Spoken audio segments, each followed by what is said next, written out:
নবদ্বীপ ধাম ধন্য নদিয়াবাসী। আকাশের চাঁদ মাটির ধরায় ধরা দিল বুঝি আসি।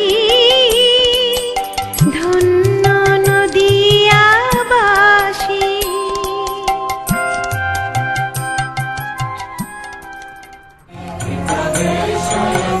यतिराजगणै परिसेव्य पदम्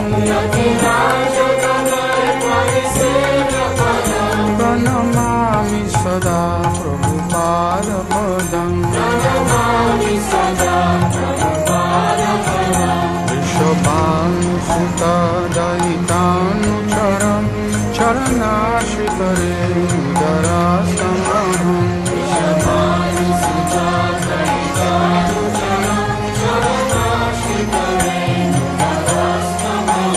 महराद्भुत पावन शान्ति पदम् प्रणमामि सदा प्रभुपादपदम्। प्रणमामि सदा प्रभुपादपदम्।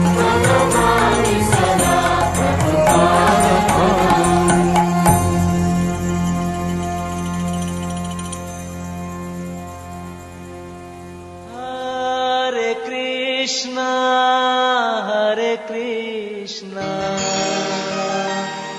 Krishna Krishna, Hare Hare, Hare Ram, Hare Ram, Ram Ram, Hare Hare,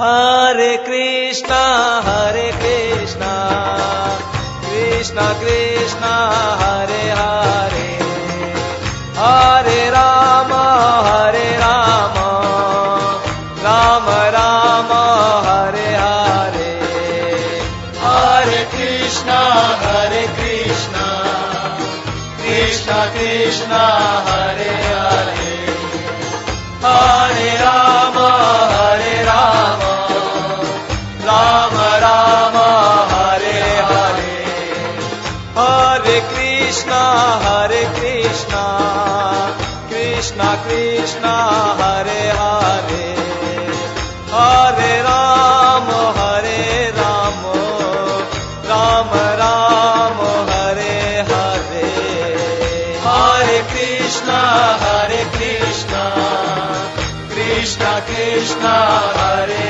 Hare, Hare Rama, Hare Rama, Rama Rama, Hare Hare, Hare Krishna, Hare Krishna, Krishna Krishna, Hare Hare, Hare Rama, Hare Rama, Rama Rama, Hare Hare, Hare Krishna, Hare Krishna, Krishna Krishna, Hare Hare, Hare Rama, Hare Rama, Rama Rama, Hare Hare, Hare Krishna, Hare Krishna, Krishna Krishna, Hare Hare, Hare Rama, Hare Rama, Rama Rama, Hare Hare, Hare Krishna,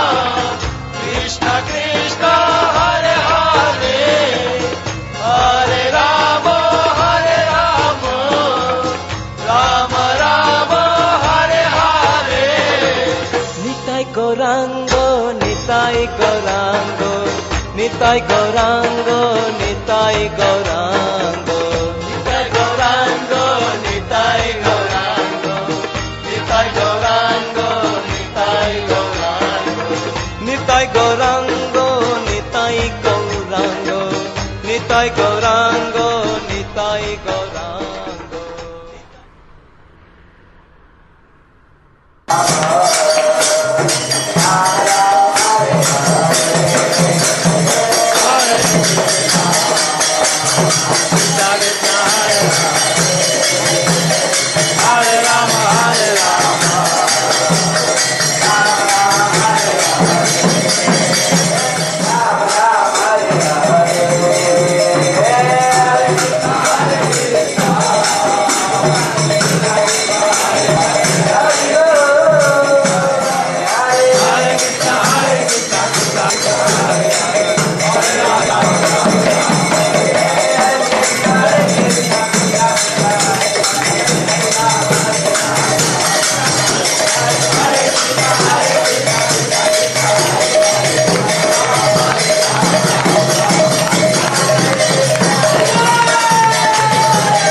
तो गौरांग महाप्रभु भाव में आ गए, बोले मैं ही कृष्ण हूँ। वही विष्णु के आसन पे बैठ गए, सब शालिग्राम शिला को अपनी गोदी में रखा और भगवान ने बोला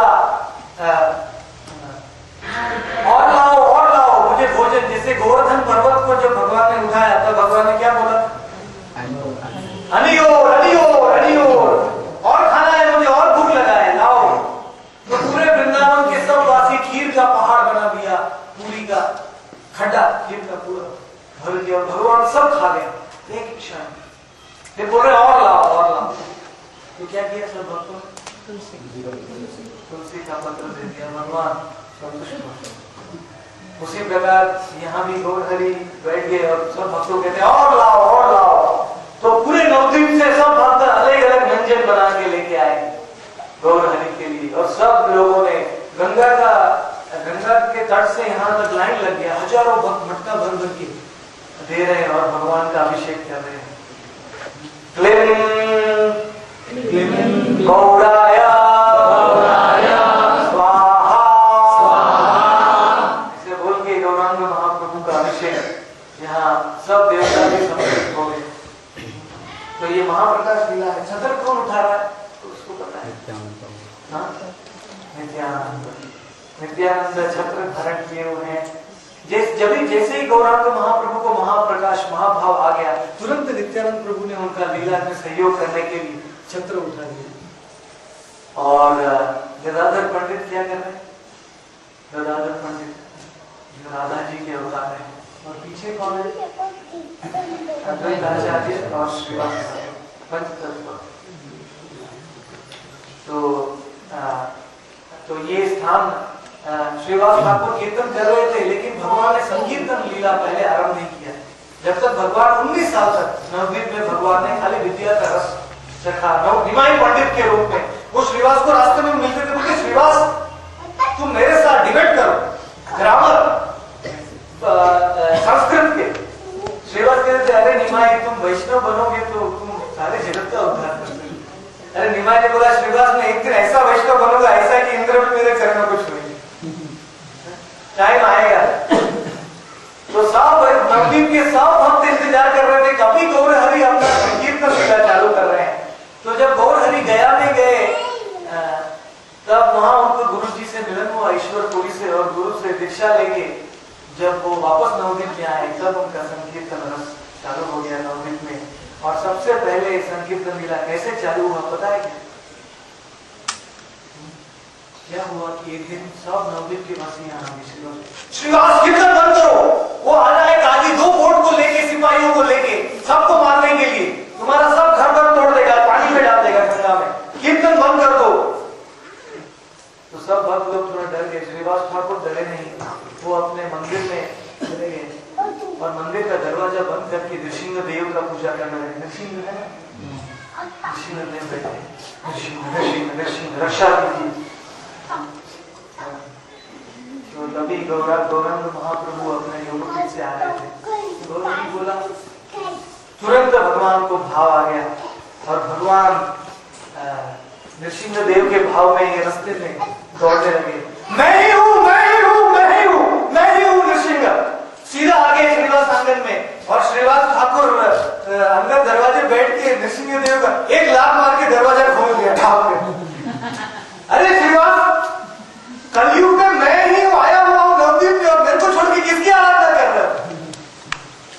मैं तुम्हारी रक्षा करूंगा, मैं तुम्हारा स्वामी हूँ, तुम्हारे संकीर्तन से मैं ही आया हूँ, मैं ही नृसिंह हूँ।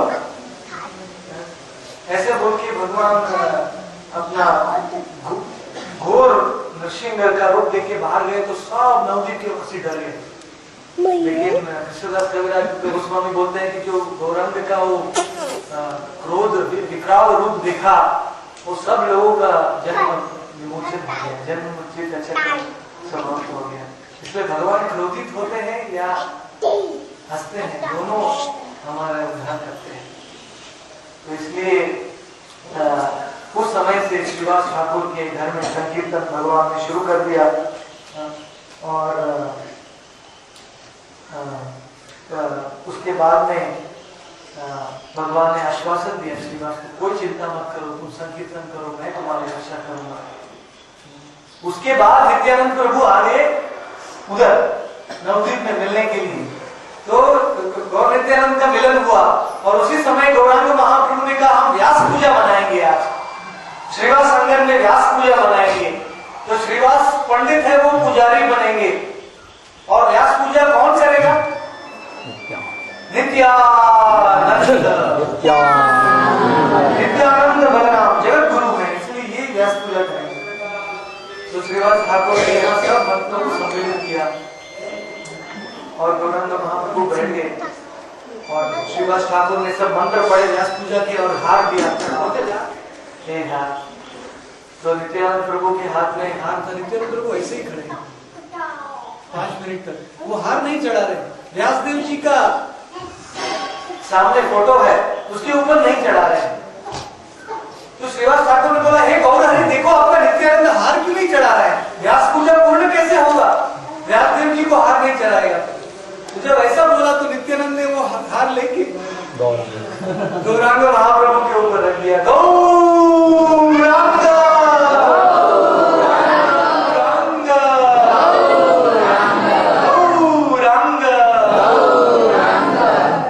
जब मेरे गौर हरि खड़े हैं तो व्यास उनका तो अंश होता है, अंश होता है तो हार क्यों चढ़ाऊंगा? पूर्ण होता है नहीं चढ़ाऊंगा। तो जैसे ही गौर हरि को हार चढ़ा दिया तो तुरंत गौर हरि का 6 हाथ हो गए। श्रीवास आंगन में पहला षड्भुज रूप भगवान ने दिखाया, दूसरा षड्भुज वृंदावन में बारूणी है, नवद्वीप में तो बारूणी नहीं है।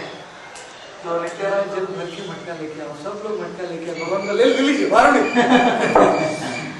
तो भगवान ने पूरा मटका पी लिया, हो भगवान संतुष्ट हो गए।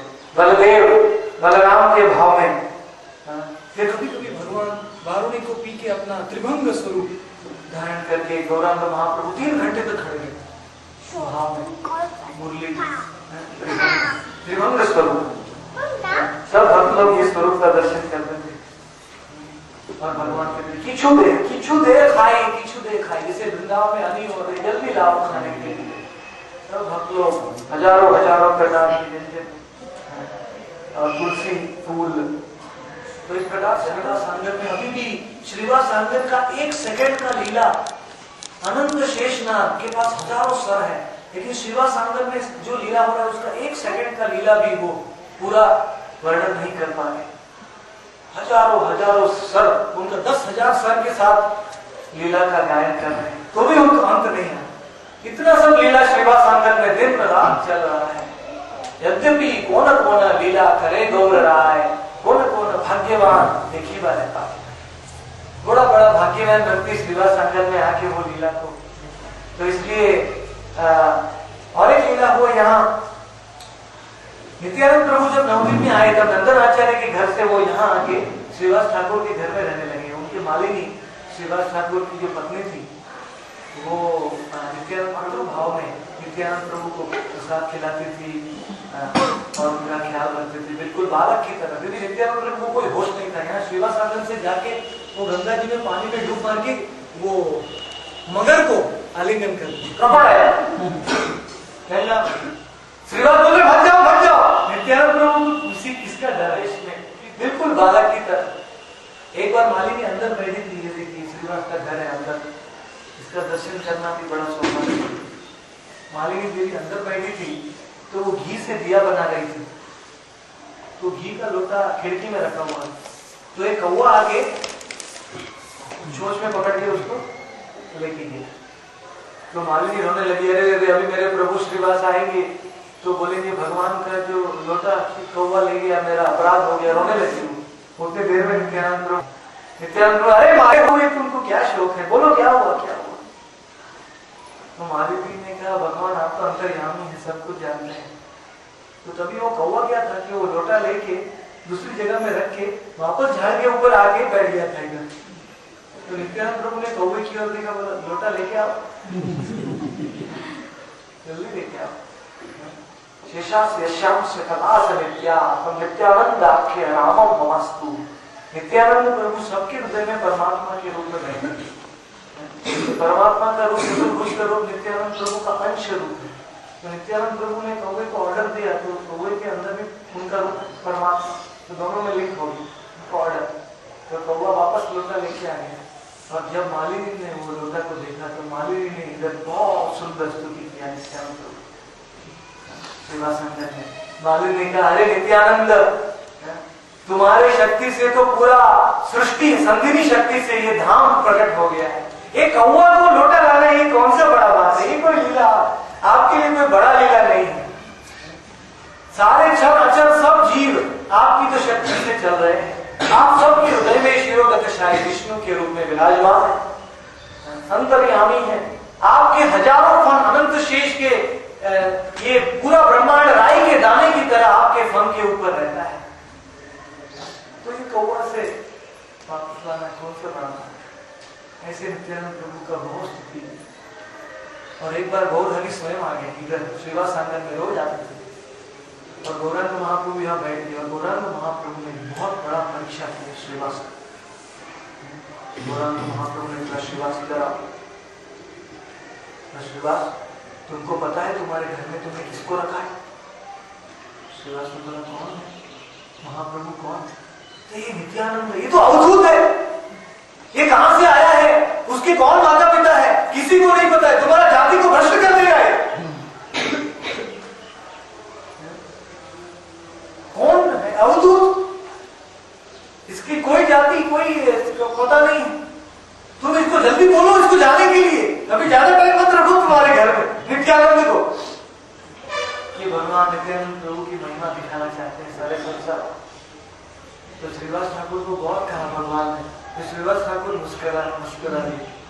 श्रीवास ठाकुर ने, भाई ये भगवान आप मेरी परीक्षा कर रहे हैं? तो श्रीवास ठाकुर ने उत्तर क्या दिया बताए? अभी मेरा जन्म, मेरी जाति, मेरा घर, मेरा सब कुछ नित्यानंद लूट के चला जाएगा, तो भी नित्यानंद के चरणों में एक क्षण के लिए मेरी श्रद्धा कम नहीं होगी। नित्यानंद, नित्यानंद, नित्यानंद, नित्यानंद राम की यद्यपि नित्यानंद शुरा बाणी जाए तथापियो नित्यानंद, तथापियो अमी जानिए नित्यानंद राय। श्रीवास ने कहा, मेरा नित्यानंद अगर दारू के अड्डे पे जाएगा ना भगवान, ये महाप्रभु सुन लीजिए, मैं बताता हूँ, अगर मेरा नित्यानंद अगर ब्रथल में घुस जाएगा ना दारू के अड्डे में, तो भी मैं जानूंगा कि वहां सबका उद्धार करने के लिए गया। तथापियो जानिए आमी नित्यानंद राय। कभी मेरे को नित्यानंद में डाउट नहीं होगा। आप भगवान मेरी परीक्षा करते हैं ऐसे, वो भी मेरे ढंग आते, ये ठीक नहीं है। तो ऐसे ही श्रीवास का ये बात सुना, गौर हरि तुरंत उठ गए। श्रीवास, तोरा नित्यानंद तोरा इतना ही विश्वास? हे श्रीवास, नित्यानंद मेरा इतना विश्वास तो मेरे को पता नहीं था। श्रीवास, मैं इतना प्रसन्न हुआ हूं, इतना प्रसन्न कि मेरे नित्यानंद में तेरा इतना विश्वास है। मैं तुमको 2 वरदान देता हूं जो मैंने किसी को नहीं दिया। अभी तक पूरे संसार में मैंने किसी को ये 2 वरदान नहीं दिया, वो मैं तुम्हें देता हूं। ये वरदान सुन के मुंबई वाले लोग बहुत खुश हो जाए।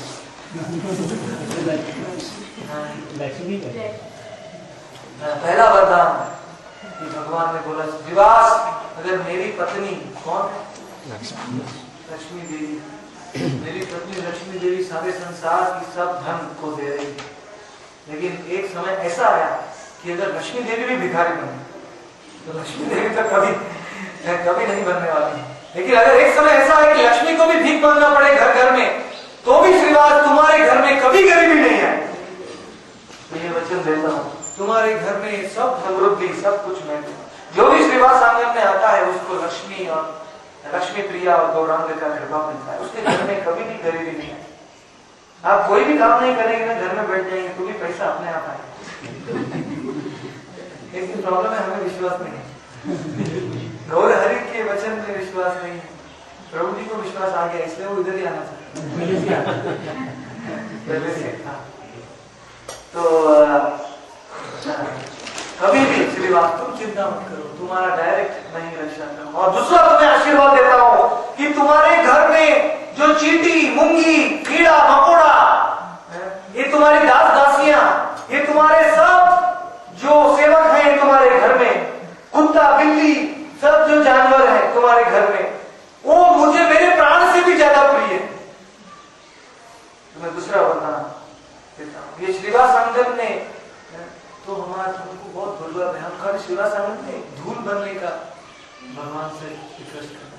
वो वृंदावन में ब्रह्मा ने वो छोटा सा गुल्म लता कुसुम सरोवर में ब्रह्मा ने कहा मुझे वृंदावन में तो एंट्री नहीं, थोड़ा सा मेरे को एक पौधा बना देगा तो भी बहुत।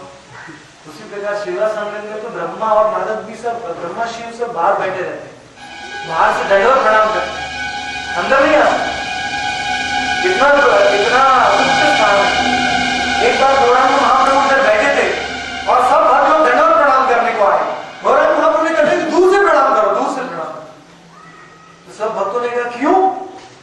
इनको दिखाई नहीं दे रहा, इधर चतुर्मुख ब्रह्मा प्रणाम कर रहा है, इधर पंचमुख शिव है, तो इधर प्रणाम कर रहा है, जरा दूर से प्रणाम करो, उनके लिए जगह दे दो।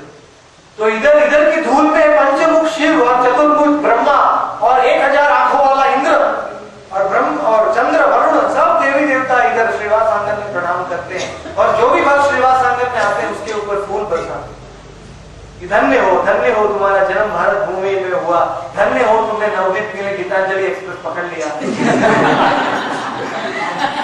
और इतना गर्मी सहन करके तुम किसी भी तरह जीवित रह गए, नवदीप से आ गए, धन्य हो। तो भी हम अभी तक पछता रहे हैं क्यों इतना गर्मी से। नहीं, हमें सब कुछ भगवान नवदीप में आने के लिए आपने जो गर्मी सहन किया ट्रेन में, उसका बदला भगवान हजारों टाइम ज्यादा देंगे आपको। थोड़ा सा समस्या है लेकिन कितना ज्यादा समझ। इसलिए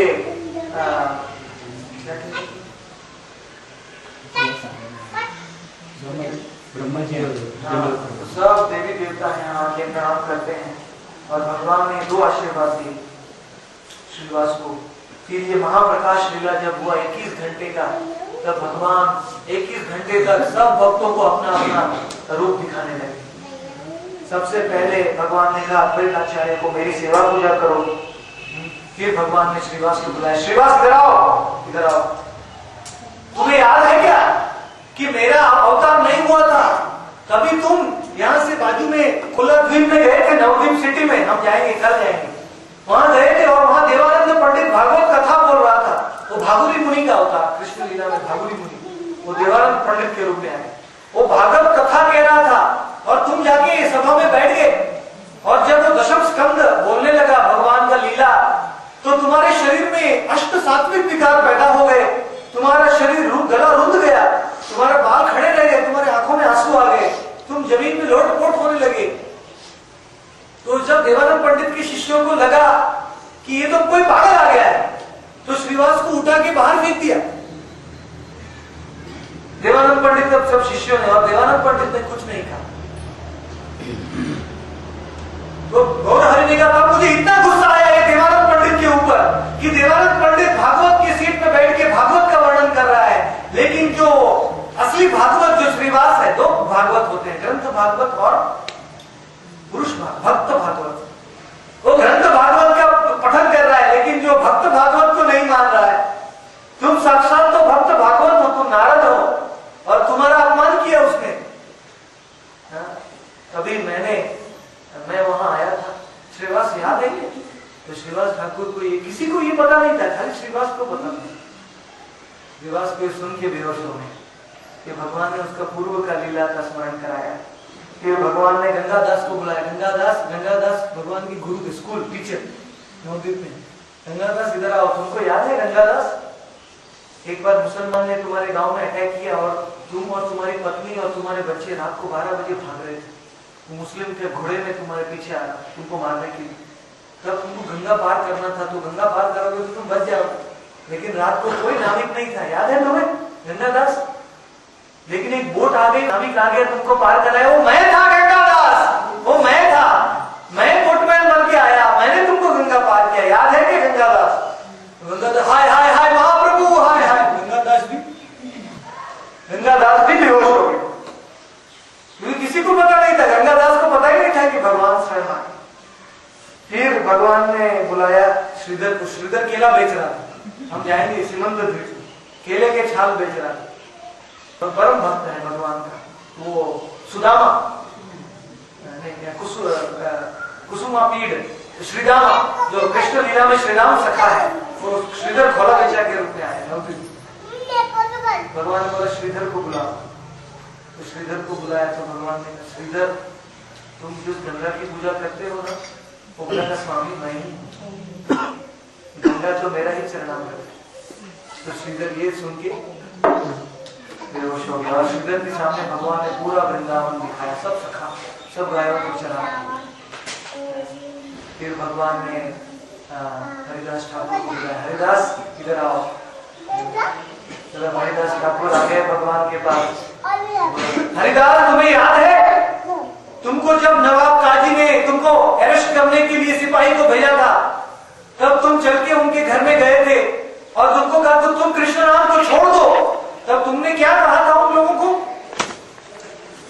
हरिदास ठाकुर ने कहा खंड खंड यदि देहा यदि जाए प्राण तबु न बदने आमी छाड़ी वो हरि नाम, कि मेरे शरीर को टुकड़ा टुकड़ा कर दीजिए, लेकिन मेरा हर एक टुकड़ा में से क्या आवाज निकलेगा?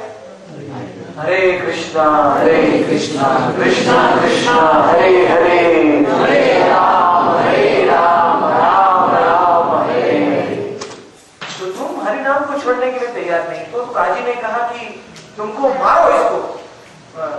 पहलवान को बुलाया जो चाबुक से मारते हैं ना, वैसे लोगों को बुलाया और हरिदास को लेके 22 बाजारों में वो पहलवान लोग मार रहे थे। नॉर्मली एक आदमी है वो 1-2 बाजार में मर जाता है, क्योंकि इतने बड़े बड़े पहलवान लोग मारे थे चाबुक से, तो कितना जिएगा? 1-2-3 बाजार में आदमी मर जाता है, लेकिन हरिदास को 22 बाजार में मारा गया, तो भी हरिदास को कुछ नहीं हो रहा है, बल्कि हरिदास आंखों में आंसू आ रहे हैं और वो भगवान से प्रार्थना कर रहे हैं, भगवान इनको बचाइए, आप ये पता नहीं ये अपराध कर रहे इनको पता नहीं है।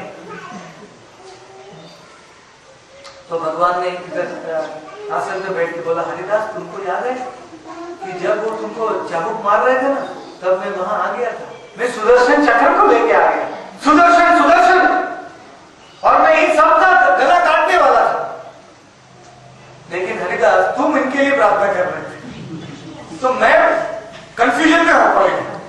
मैं सुदर्शन चक्र को लेके इनका गला काटने वाला हूं, लेकिन तुम इनके लिए प्रार्थना कर रहे हैं, इसलिए मुझे पता नहीं क्या करना चाहिए।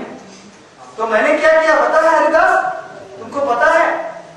हरिदास तो एकदम मुग्ध रह गए, मैंने मेरे शरीर से तुम्हारा शरीर को ढांक दिया था और तुम सब चाबुक का जो भार है तो तुम्हारे ऊपर नहीं आया, मेरे ऊपर आया। हरिदास देखो देखो करके भगवान ने अपना कपड़ा उठाया पीछे का और उनके पूरे पीठ के पीछे पूरा लाल लाल सब निशान चाबुक के, और जब हरिदास ठाकुर ने देखा हाय, हरिदास ठाकुर मुझे मूर्छित बोले हे गौरांग, हे भक्त वत्सल, आपके जैसा भक्त वत्सल तो ये संसार में कोई नहीं। भक्तों का न तो भक्तों का चाबुक अपने शरीर में नहीं। तो हरिदास ठाकुर मूर्छित हो गया। फिर हरिदास उठे, बोले उठो हरिदास, अरे मेरा ये ऐश्वर्य देखो, महाप्रकाश लीला में देखो मेरा ऐश्वर्य। त्रिभंग स्वरूप कृष्ण का दिखाया हरिदास को। अरे बोले मांगो हरिदास मांगो, तुमको आपने वरदान देना चाहता हूं, तुम्हारे हरि नाम से मैं प्रसन्न हो गया हूं। तो हरिदास ने एक वस्तु मांगा जो कितना दुर्लभ, जो हम सबको मांगना चाहिए। क्या मांगा? कोमल चरणों में, अपने कोमल चरणों में, कोमल चरणों में स्थान, लेकिन वो कैसे मिलेगा? हरिदास ठाकुर ने कहा तुम्हारा भक्तेर उच्चिष्ट तुम्हें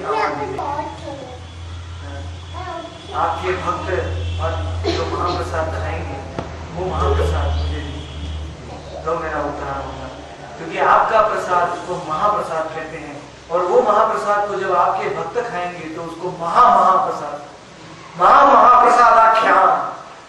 एक्चुअली भगवान पद्म पुराण में कहते हैं कि जब मुझे तुम अर्पण करते हो ना भोग, तभी मैं नहीं खाता हूँ, जब मेरे भक्त मेरा प्रसाद मुंह में डालते हैं तभी मैं खाता हूँ, तभी मैं छकता हूँ, तब एक्चुअली में हो तभी महाप्रसाद होता है।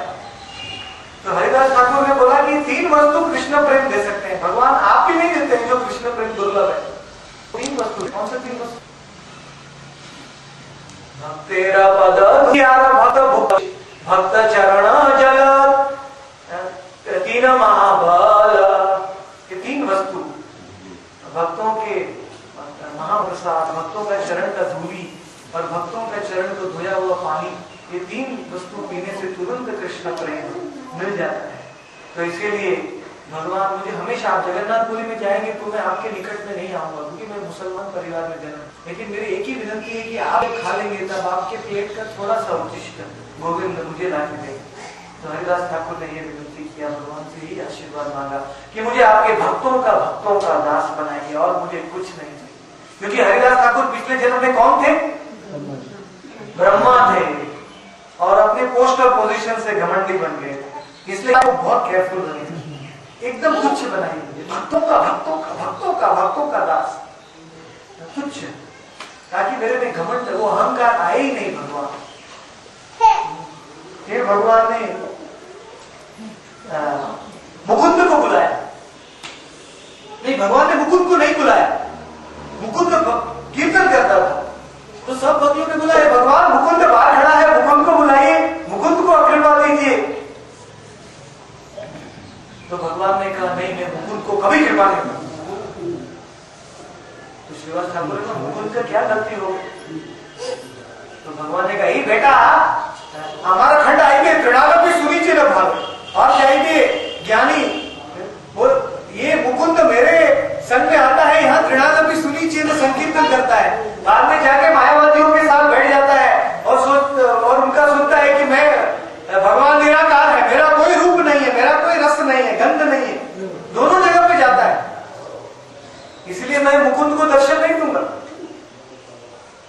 तो मुकुंद ने बोला मेरा जीने का कोई जरूरत नहीं, गंगा जी में जाके मेरा शरीर दे दूंगा। तो बोला एक बार पूछ लो महाप्रभु से मुझे अगला दर्शन कब देंगे। तो सब लोगों ने पूछा मुकुंद को आप अगला दर्शन कब देंगे? तो भगवान ने कहा कि 10 लाख जन्म के बाद मैं मुकुंद को अगली बार दर्शन दूंगा। तो जैसे ही वो मुकुंद ने सुना, मुकुंद इधर बाहरी आंगन में नाचने लगा, हरि बोल हरि बोल हरि बोल हरि बोल। अरे मुझे भगवान दर्शन तो देंगे ना 10 लाख जन्म के बाद, लेकिन फिर दर्शन तो होगा, मेरे आशा है। उसको गौर हरि के शब्दों में पूर्ण विश्वास। तो जैसे ही मुकुंद नाचने लगा, हमको भगवान बोलेंगे ना 10,000 जन्म के बाद दर्शन देंगे, तो हम क्या करेंगे? हम भगवान को शाप देंगे, अरे भगवान कोई काम के नहीं हो, मैंने इतना भक्ति किया आपको, इतना कष्ट लेके मैं नवद्वीप में आया, लेकिन मुझे दर्शन नहीं दे रहे। अरे भगवान के दर्शन के लिए तो धैर्य होना चाहिए, जन्म जन्मांतर के लिए इंतजार करने के तैयार होना चाहिए। एक जन्म क्या, अनेक जन्म, क्योंकि ऐसी दौलत है तो आसानी से नहीं मिलता है। जिसके पास धैर्य नहीं है वो भगवान को कभी प्राप्त नहीं। तो मुकुंद के बाद इतना धैर्य कि उसे अरे 10 लाख जन्म के बाद मेरे सामने वो वही रूप आएगा वापस, गौरहरि का, गौरांग का, सुन के नाचने लगे। तो जब गौरांग ने सुना मुकुंद को, बोला आप लाओ मुकुंद को, उसका सब अपराध क्षमा हो गया। 1 मिनट में उसका सब अपराध क्षमा हो गया। क्यों? क्योंकि वो उसको मेरे शब्दों में विश्वास है। तुरंत मुकुंद को आलिंगन किया। ये भी श्रीवास आंगन में लीला हुआ, ये अनंत लीला है, लेकिन आप सब बस खाली 5 दिन के लिए आए, तो टाइम कम है, हमें नवद्वीप का यात्रा करना है, इसलिए मैं संक्षिप्त में आपको, क्योंकि आगे के स्थान श्रीमंत द्वीप सब बंद हो जाए। एक बार एक ब्रह्मचारी था, वो श्रीवास आंगन में उसको कीर्तन देखना था, लेकिन उसको एंट्री नहीं था। ब्रह्मचारी ने 20 साल तक दूध पिया, कुछ नहीं खाया, दूध और फल। तो सब श्रीवास ने कहा अरे तो दूध और फल खाया है, खाली शुद्ध है, अंदर से शुद्ध है, इसको तो इधर का संकीर्तन देखना चाहिए। तो एक बार श्रीवास ने ब्रह्मचारी को, गौरांग महाप्रभु को नहीं बताया, उसको छुप के लाके कोने में छुपा दिया अपने घर। बोले कीर्तन देख लो तुम, क्योंकि भगवान के भाव भगवान से भी दयालु होते, क्योंकि भगवान ने बोला ये संकीर्तन में, श्रीवास आंगन के कीर्तन में कोई नहीं आ सकता है रात को, क्योंकि यहाँ भगवान के शरीर में ऐसे ऐसे भाव पैदा होते थे कि कोई भी अयोग्य व्यक्ति इधर आ जाता तो भगवान नाच नहीं पाते। भगवान श्रीवास की एक थी उनकी रिलेटिव, तो वो भगवान की छोटी बास्केट के अंदर, तो भगवान को नृत्य नहीं कर पा रहे। भगवान बोले आज मेरे को संकीर्तन में भाव नहीं आया है, श्रीवास अंदर से कोई आ गया है। तो श्रीवास ढूंढते ढूंढते बास्केट के अंदर से उसको निकाला और बाहर जाके छोड़ दिया, तब भगवान से नृत्य चालू किया। लेकिन ब्रह्मचारी घुस के अंदर आ गया और भगवान ने पूरी रात भर नृत्य किया, लेकिन सुबह बोला श्रीवास के घर में तुम्हारा कोई अयोग्य व्यक्ति आ गए हैं। कौन इसको लाया है कि तुमने घर में? श्रीवास ने कहा प्रभु मैंने तो एक शुद्ध ब्रह्मचारी जो 20 साल तो मैंने मेरे घर में छुपाया था। अरे श्रीवास, अगर दूध पीने से मुझे कृष्ण मिलते तो मैं कितने जन्मों से खाली दूध ही पीता रहता। भगवान ने कहा भगवान दूध पीने से नहीं मिलते हैं, फल खाने से नहीं मिलते हैं, भगवान मिलते हैं त्रयादपि सुनीचेना धरोरिव सहिष्णुना अमानिना मानवेना कीर्तनीय सदा हरि। जो श्रीवास आंगन में एकदम नम्र भाव से आता है, तुच्छ अपने आप को मानता है, उसको ये मिलता है प्रेम। तो जब ये सुना तो ब्रह्मचारी अंदर से सुन रहा था, ब्रह्मचारी का सब घमंड खत्म हो गया। उसके बाद घमंड था कि मैंने 20 साल से दूध पिया है, मैं बड़ा अशुद्ध हूँ, वो घमंड उसका खत्म हो गया और वो बाहर निकल के बाहर कहने लगा, बोला नहीं नहीं मैं लायक नहीं हूँ ये लीला के लिए। तब गौरहरि ने उसको बुलाया, बुलाओ ब्रह्मचारी को, और ब्रह्मचारी को आलिंगन किया, बोलते अभी तुम लायक हो, अभी तुम लायक बन गए मेरी लीलाओं में, क्योंकि अभी तुम नम्र बन, तुम्हारे में नम्र भाव आ गया। दूध खाने से और खाली एप्पल खाने से, सब मतलब फ्रूट खाने से तुम घमंडी मत बनो।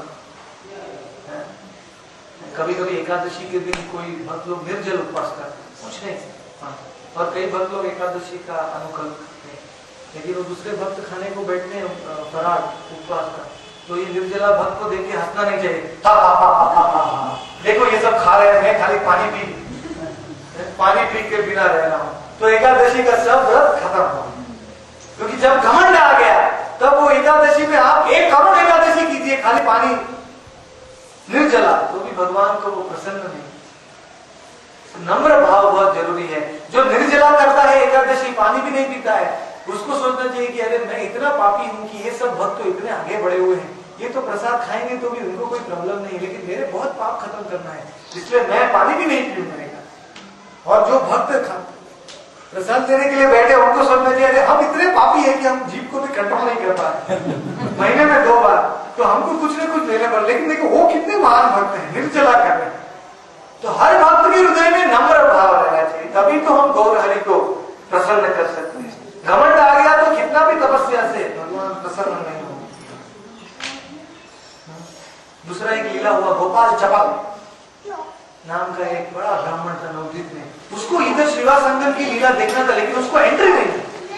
इधर अंदर दरवाजा रात को बंद हो जाता, सब भक्त लोगों को आने नहीं देते। तो गोपाल चप्पल को इतना गुस्सा आ गया श्रीवास के ऊपर कि उसने राहु का भटका और लाल देवी का पूजा का सामग्री लाके रात को इधर दरवाजे के बाहर रख दिया, सब गंदा गंदा जो तमोगुण का पूजा है।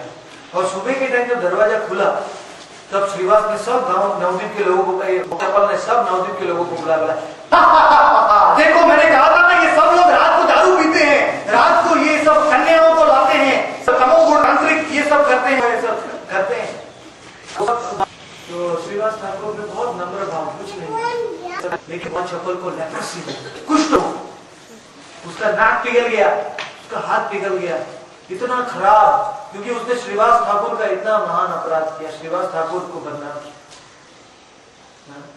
तो उसको अपना घर के छोड़ के उसको गंगा घाट में रहने के लिए, वो अपना घर में भी नहीं रह सकता है। तो भगवान ने जब वापस श्रीवास आंगन में आए जगन्नाथपुरी से, वो गोपाल चप्पल का उद्धार किया। गोपाल चप्पल को बोला तुम जाके श्रीवास का क्षमा मांगो, क्योंकि वो अपराध क्षमा नहीं हुआ, 20-30 साल तक उसको कुष्ठ रोग हो सहन करता।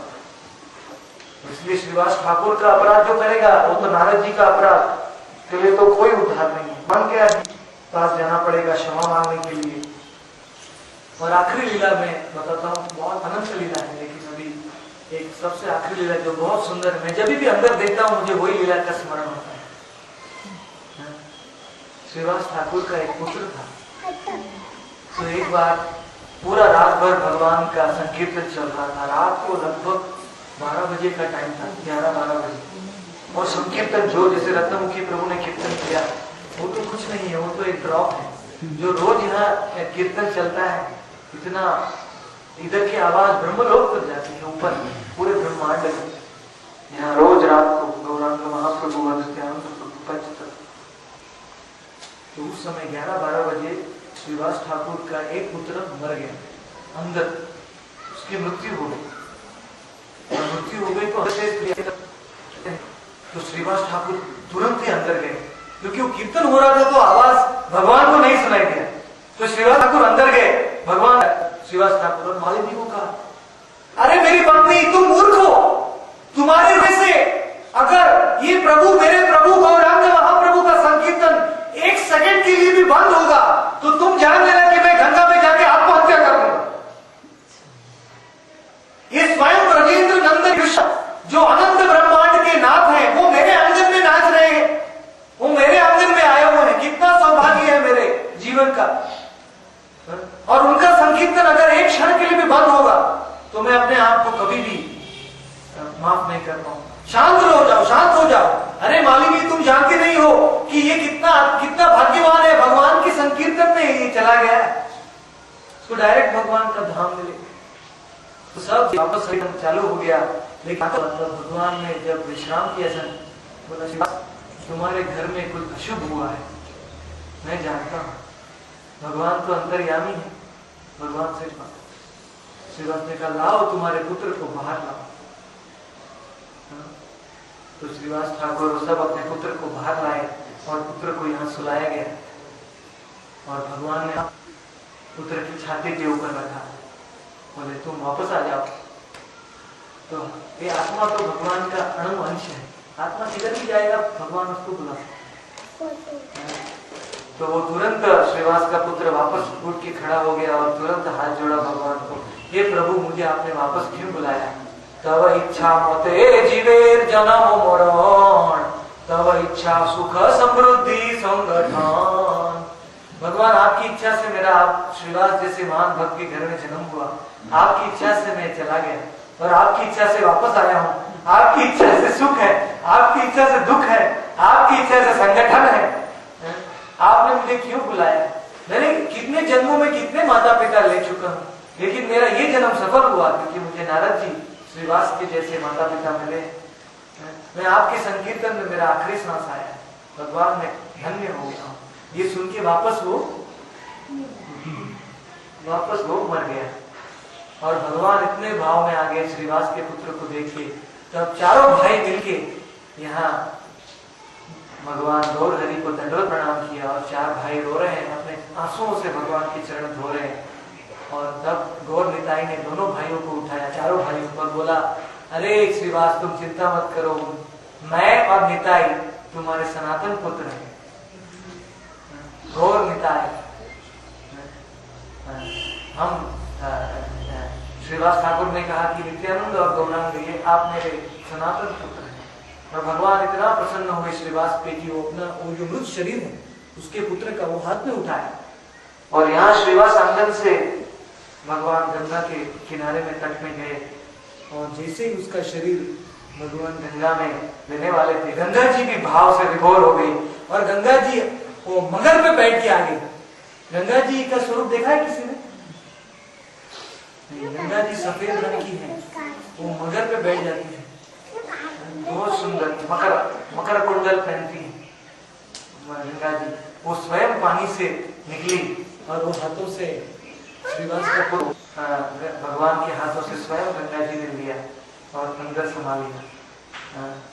इसलिए श्रीवास ठाकुर की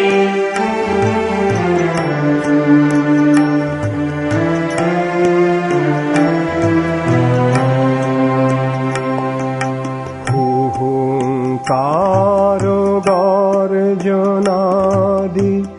अहोरात्र सद्गुणां हा कृष्ण राधिकानाथ प्रार्थनादि भावना धूप दीप कस्तूरी च चन्दनादिलेपना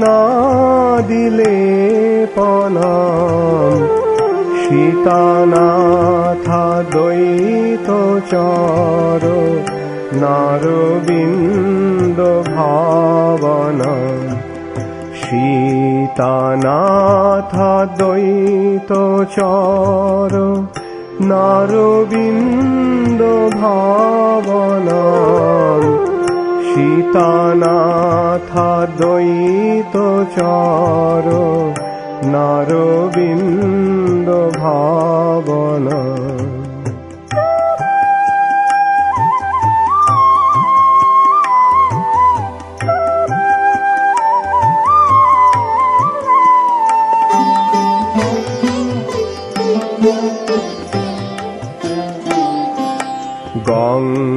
গঙ্গাবারি মনোহারি তুলসাদি মঞ্জরি কৃষ্ণ জ্ঞান সদা ধ্যান প্রেম বারি ঝড় ঝরি কৃপাবধি করুণানাথ